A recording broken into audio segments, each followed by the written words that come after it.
In the last 12 months, I have used and tried each of these 13 methods. A few of them suck. One in particular delivers incredible results, and I'll share that with you here in a little while. And I think the reason it works so well is because nobody's doing it. Everybody thinks it's difficult. So let's jump into the rankings. What's the first one that I'll do? I'll start with everybody's favorite, cold calling. I think the reason why cold calling feels attractive as a B2B SaaS founder, I think the reason why we sort of look at cold calling as an option and think we should be doing it, or at least try it, is because it feels like something that you would conceivably be in control of. And what I mean by that is, you in your mind, you say to yourself, well, this is me, I don't know about you, but in my mind, I say to myself, all right, so we'll try the cold calling. We'll get one guy on the phone. If it goes well, we'll get 5 and then 10 and then 50, and it's infinitely scalable. And you say to yourself, well, if the one guy can deliver, 18 new paying users, say they're paying a few $100 a month or whatever, if one guy can bring in 18 in a month, then that means 10 guys will do 180, 20 will do 360, so on and so forth. Here's the fucking problem. That doesn't work. It simply doesn't work like that. I've got a whole nother video on cold calling where I go through in detail exactly what I did in the past 12 months, how it went, and the different approaches that I used for my 3, well, actually, we did cold calling for 2 of the 3 SaaS products that I own. Generally, I would put cold calling, I'm going to put it as a C. It's either a C or a D, frankly. I'm going to put it on a D, and the reason it gets a D instead of getting a C is because it's definitely diminishing in value and in return. So whatever it's bringing in return and in results today is less than it was a year ago, is a metric fuck ton less than it was 10 years ago, and certainly in a year's time from now, it'll produce less and less. So it is absolutely diminishing, even though it appears seductively, it appears to be the type of thing where you could, again, you could scale it and it would just continue going. So I don't love cold calling. Check out the other video if you want to see the full details of what I did and how I did it. While we're on cold, let's talk about cold email. Again, I think cold email has its place. I'll say that. Cold email is probably where most B2B SaaS founders start, and it's probably also the right place to start. And the reason I say that is because it's fairly low cost, and it's not low cost if you're doing massive volume. If you've got hundreds of mailboxes and 70, 80, 90 domains and this type of thing, it's not cheap. It's not cheap. You'll spend over $1,000 a month just in email infrastructure. But let's say you're not doing massive volume. Let's say you're just trying to send 100 emails a day or a couple hundred emails a day. It can be fairly cheap. And the reason I say it's probably the right starting place is because it gets you your first trickle of real user feedback. And when I say real user feedback, what I don't mean is people are emailing you back saying, oh, we love this about the product or we hate this about the product.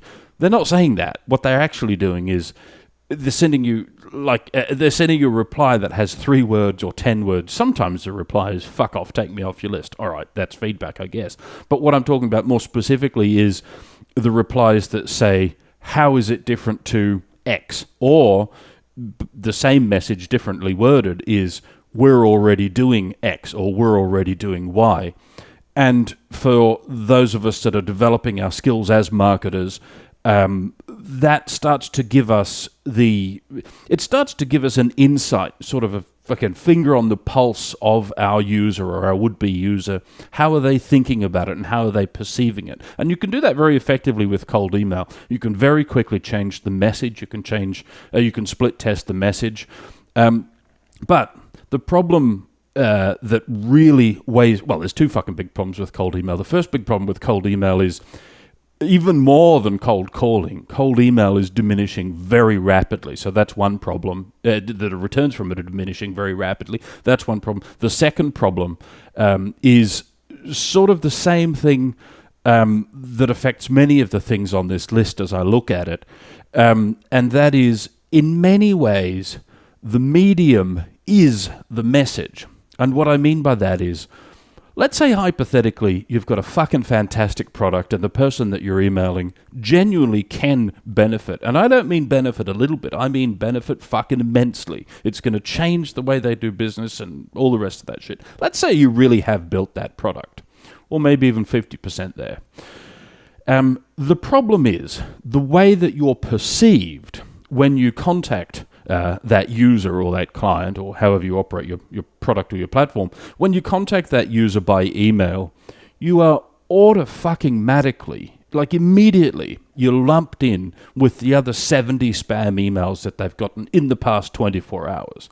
So the amount of work that you've got to do just to overcome the presumption that it's fucking spammy bullshit, that's sort of fighting against you from the beginning. But despite that, and actually, coming back to that, I said earlier, it's a diminishing in value and diminishing in results. That's absolutely the case, and it's only going to become more and more the case as AI and all that other bullshit that people are using to write personalized emails that no one really gives a fuck about, because it's so obviously transparently the same as every other email that they've gotten in the last day. As all of that ramps up and amps up, fighting through that noise, which all you're ever trying to do as a marketer of any type, but specifically as a B2B SaaS marketer, all you're really ever trying to do is get the attention to begin with. Once you've got the attention, then it's a different fucking equation. But that's the first part of the puzzle. You've got to get the attention to begin with. And cold email is rapidly diminishing in terms of your ability to get the attention. But because it does give you the ability to get that early feedback quickly and relatively cheaply. Again, it's feedback, but it's disguised as disinterested or not disinterested, non-interested, uninterested users. But it is still fucking feedback. If we're listening to what they're saying, there's a lot we can learn from it. I put it as a B. That lands firmly in the B tier because of that value, that feedback value. Now, what the fuck else do we have over here?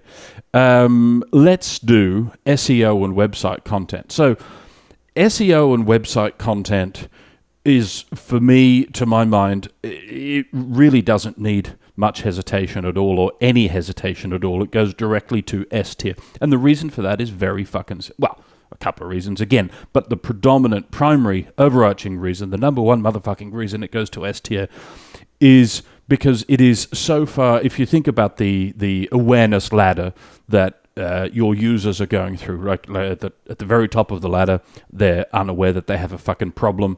Then they become aware that they have a problem. Then they become aware that there's a category of solutions to that problem. I can't quite the fuck remember the last two steps on the ladder, but I think they're aware of the category, then they're aware of the products, and then they're evaluating the products.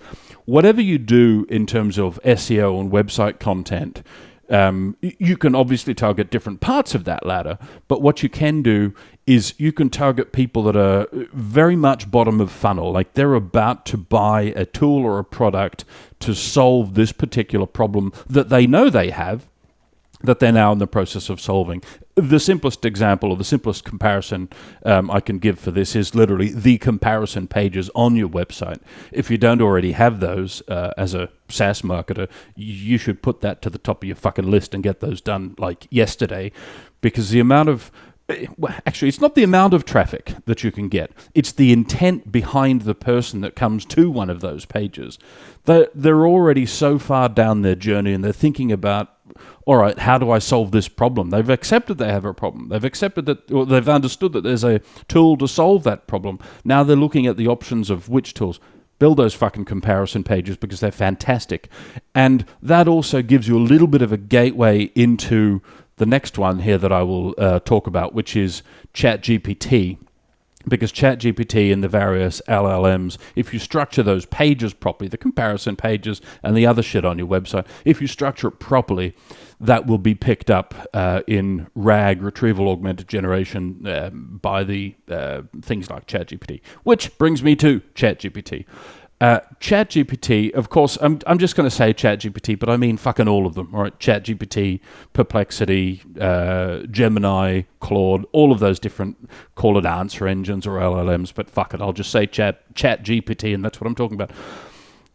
ChatGPT is easily the lowest hanging fruit for every single person that's doing B2B SaaS marketing right now.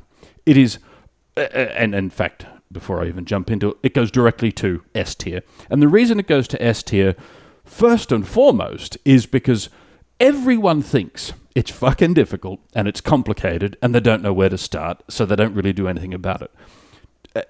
Just doing the first 5% or the first 2% of things that you do in terms of getting ChatGPT and all the others to recommend you, just doing the first couple of percent, that starts to bring you in a fucking trickle of users. And the reason that's important, again, if we talk about the awareness ladder and the awareness funnel or whatever the fuck you want to call it, think about the mindset of the person that goes to ChatGPT. They're starting with, maybe they're aware that they have a problem, or maybe that they're at least aware that they're not happy with how things are right now. For example, we'll use we'll use a dental clinic that is running 2 different locations, and they're having problems with scheduling the same dentist between the 2 different locations. So the practice manager jumps on ChatGPT and says whatever the fuck she says. In that process, they're already aware that they have a problem, that there's a pain. And in the space of that conversation with ChatGPT, whether it's 10 minutes or fucking 2 hours, however they do it, but in the space of that conversation, they go from not just being aware that they have a problem, they then become aware that there's a whole category of fucking tools and things that they can use to solve that problem. Then they start diving into, all right, what are the specific tools inside that category? And then they end up at the tail end of that conversation. They'll either end up with a short list, or they'll end up clicking fucking buy now, and they'll subscribe to a tool, and off they go immediately. So look at what's happened in the space of that conversation with ChatGPT or whatever the fuck they're actually using. What's happened is that entire awareness ladder or funnel or whatever the fuck you want to call it, that has been collapsed into the space of a single conversation. But importantly, it's been done in an extremely high trust environment. They're not on the receiving end of a sales pitch. They're not feeling combative. They've gone there to solve a problem. And they've arrived at their conclusion in a reasoned and rational way, which, as software makers, I think we think that people are reasoned and rational, but buyers are never fucking reasoned and rational, even though they wear that costume and they say things that sound like they're reasoned and rational. Rarely is that the case. But anyway, ChatGPT and all of those things, absolutely S tier. Nobody's doing it. I could rant about it for hours, because the amount, when you start seeing signups coming through from ChatGPT and the rest of them, it's fucking magic, because those users, they come, they sign up, they pay, they keep using the fucking tool, and it just never goes away.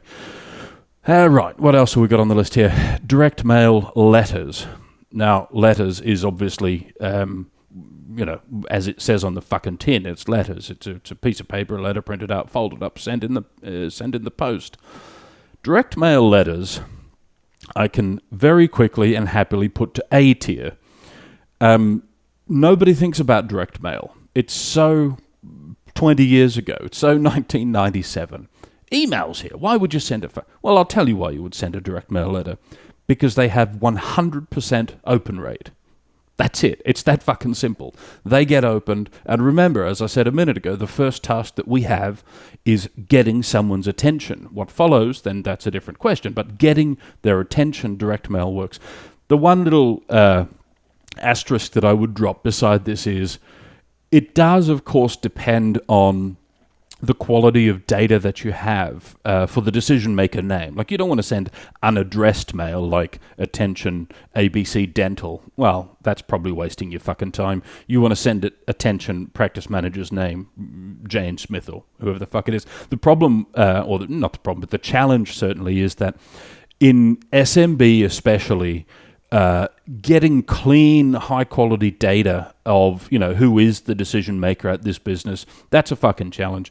I've never really, as much as I have tried, and my 3 tools do absolutely target the SMB, some sort of into the blue-collar space even. Those smaller businesses, I've never really managed to exceed sort of 40 or 50% good quality data. Now, the other thing that I'll say about direct mail, Obviously, it depends who you're mailing, when you're mailing them, and what the fuck you're saying to them when you mail. I don't think you could reasonably get a return from direct mail if you were just going to mail every prospect without ever having spoken to them or without ever having had, any feedback or any information about them. I don't think that's the right use of direct mail. Where I have used direct mail, and again, I haven't yet made it, but I will make another video on this direct mail topic, where I have used direct mail with astronomically fucking high results is as a second step in a sequence. So if you take your cold email and you say whatever the fuck you've got, let's say you get a 3% reply rate, and of those 1/3, so a total of 1% of your outbound, 1% are interested. The challenge that you have, even if you get 1% of all emails sent to be interested, or they express something like, tell me more, or let's take a look, or how does this work, even if you get that positive reply from them, getting them to the next fucking step, whatever that is in your sales process, whether it's just a sign-up page or you want to jump on a call, whatever the fuck the next step is, getting them to the next step, you've got a really high drop-off rate from that initial, yes, I'm interested, reply to the email, to getting them to the next step. That's where I've used direct mail with fucking astronomically high results. You take all of your positive responders to your cold email, and you then send those guys a physical printed letter in the mail. Again, I'll do a video on it so I can go into it and do that in more detail. But direct mail, when done in that manner, in that way, you can get very good results from it. And again, like I've been saying here, getting attention is the first fucking task before us. That's what we have to solve. Direct mail just does that very, very well. Direct mail lumpy goes straight to A tier as well for the same thing. Now, direct mail lumpy, again, it is what it says on the fucking tin. It's when they get the mail and they receive the mail, it's lumpy. It's not flat. It's not a letter. It's not folded in an envelope. It might be a USPS box or one of those thin packages with something physically lumpy in it. Those are good, again, because they solve the attention problem immediately, but depending on what that lumpy thing is, and one example I heard, it's not my example, but one that I heard and I always use as an example because it's easy to fucking understand, is there was a waste, what do you call them? Fucking a commercial waste business in, I don't know, New York or somewhere, in one of these really hyper-competitive markets, and they were trying to get the attention of, property managers or building managers or maintenance personnel or whoever it was that they were targeting.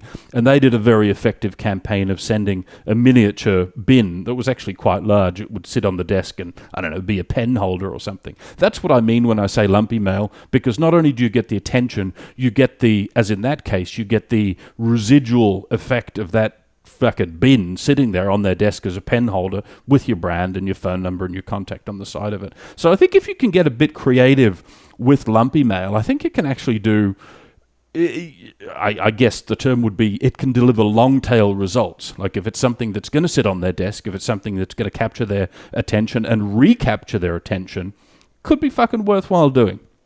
Now, online communities, I'm going to put online communities straight to C, because ultimately it's an execution game.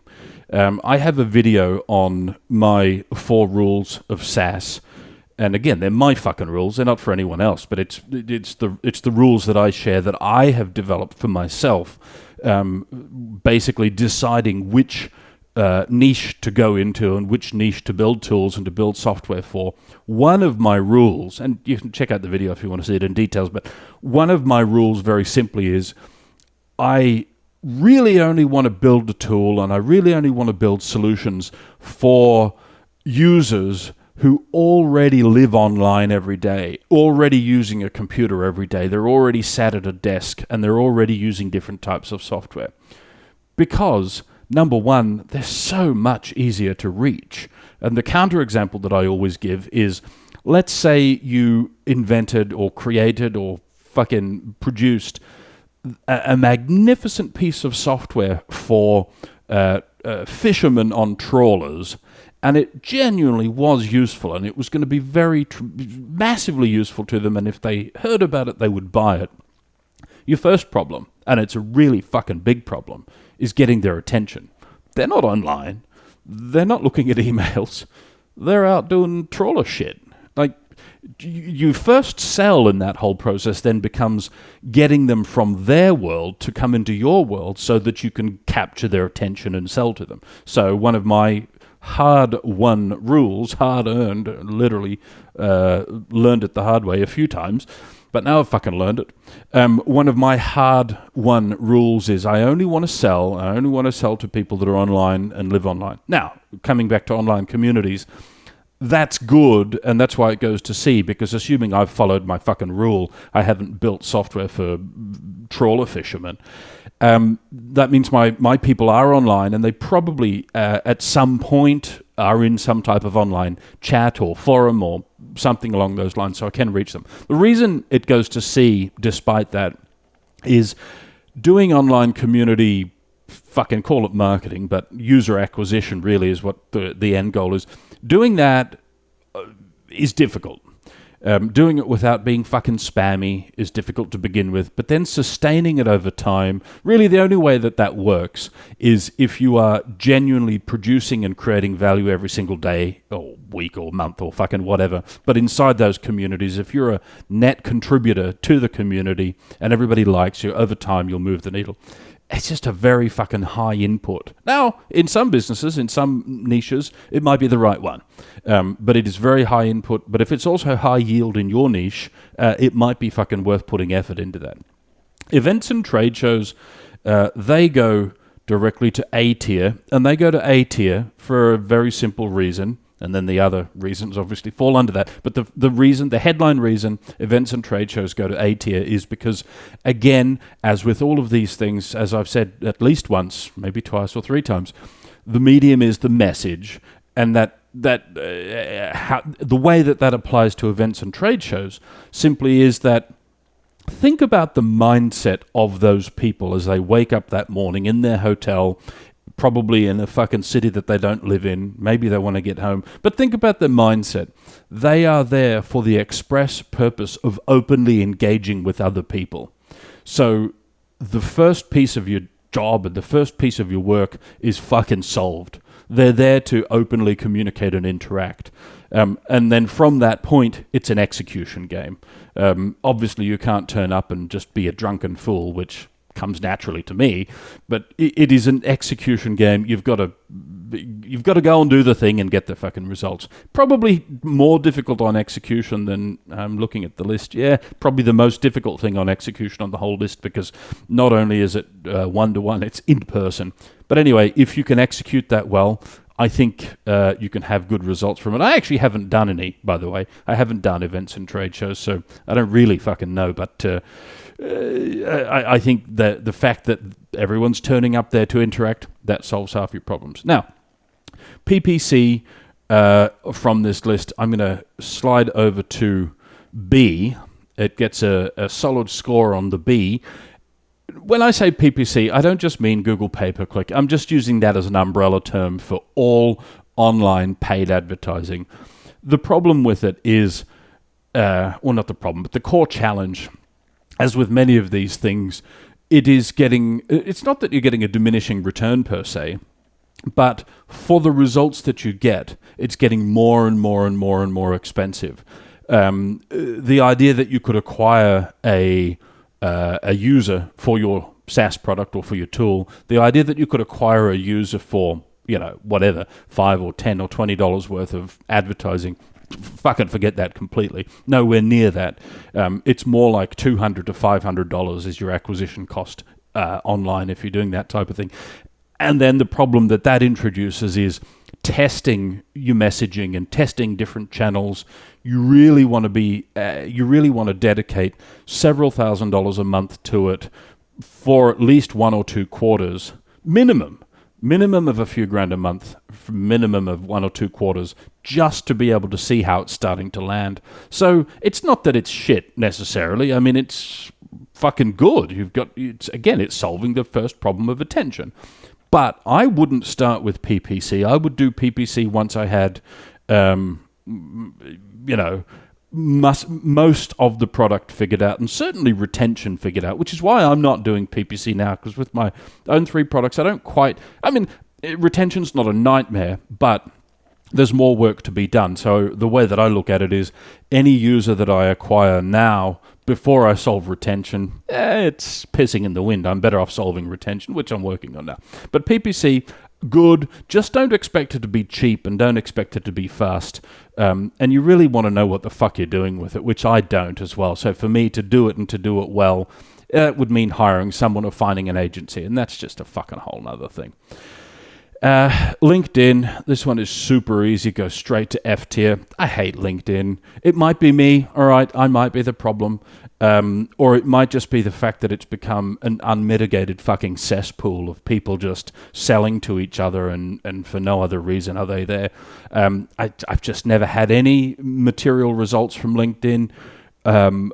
And the people that I do know and talk to, friends and socially, that are in the type of a role in their job where they're receiving inbound messages on LinkedIn, they fucking hate it. They're getting more literal spam and rubbish and all the rest of it.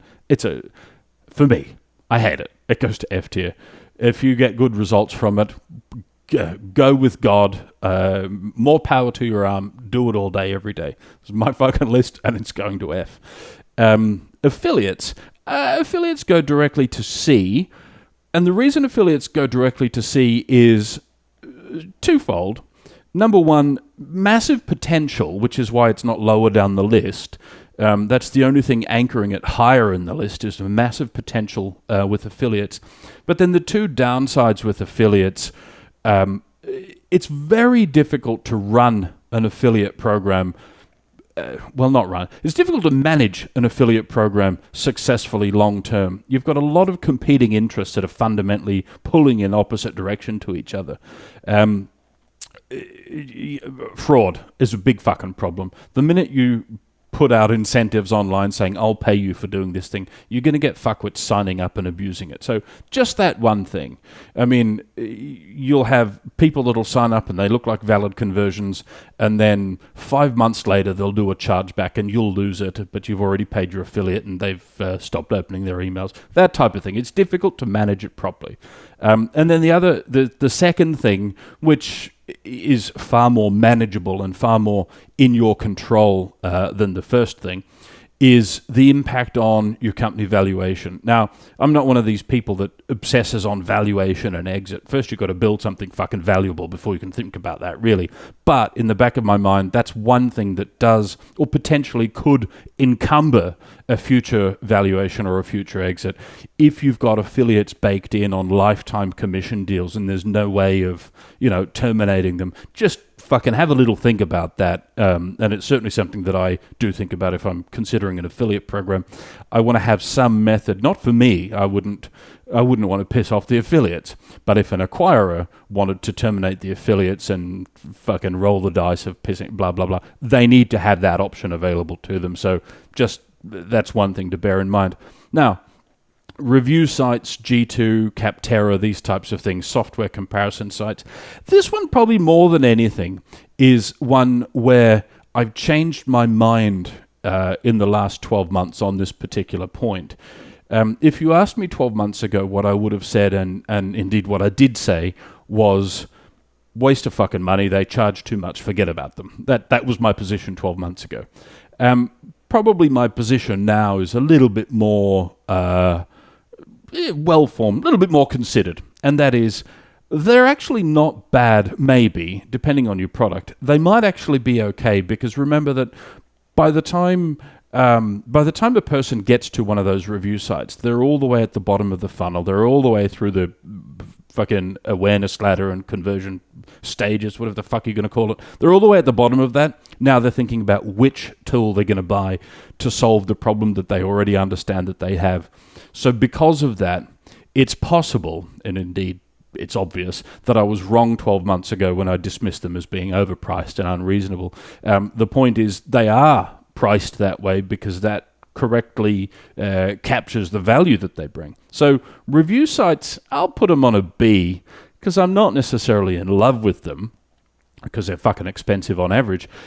However, if you do have retention figured out, right? If you have your product figured out, I think that's a good thing to do in the later stages. Similar to PPC. Once you've got acquisition going well, at least your sign-up flow is going well. You're not bleeding. I'll do a whole other video on it, but one of my early sign-up flows in actually it's the same sign-up flow for all three products because they use the same core engine underneath. But one of my sign-up flows, or the sign-up flow early on, I was literally losing about 80% of people on the second screen. Like, that's my bad. I fucked that up. But if I was paying PPC or if I was paying, it just couldn't work. So that's what I'm saying. That probably comes later on down the line once you've made the fuck ups, as I have. Signals-based outbound. This one is the last one on the list remaining to rank, and it goes to S tier. Important to point out that signals-based outbound isn't really a marketing method. It's more of it's a force multiplier, and I'm presume that most people watching this video would have some basic understanding of it, but signals-based outbound is literally just understanding that you've got a prospect and this thing recently happened in relation to your prospect, and therefore now we will contact them and fucking put this offer in front of them or offer them this or sell them that. Again, going back to the dentist example earlier from ChatGPT, you might have a situation where, let's say you're the guy that is selling scheduling software for, you've made a scheduling tool for dental clinics. If you're that guy, signals-based outbound just means that, for example, you would monitor dental clinics, all dental clinics in your target market area. You might have, say, 100,000 dental clinics that you're selling into, or their potential prospects. You would monitor those guys, and the minute that one of them says, they might post they might post a message on social media, which then becomes a signal for your signals-based outbound. That message might say, "We're happy to announce we're opening a new location in October."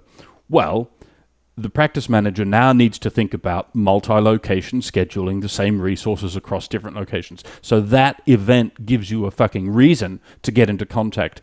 And as I just said, it's a force multiplier. So what it does is it takes maybe fucking borderline things, like cold calling, for example, and turns them not borderline.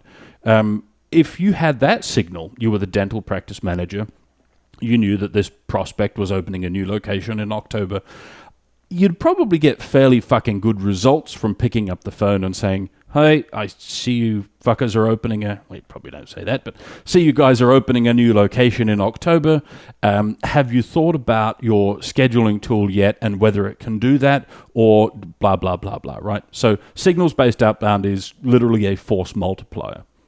If you're a B2B SaaS founder and you don't yet have the flood of paying users that you need, here's what I'll do for you.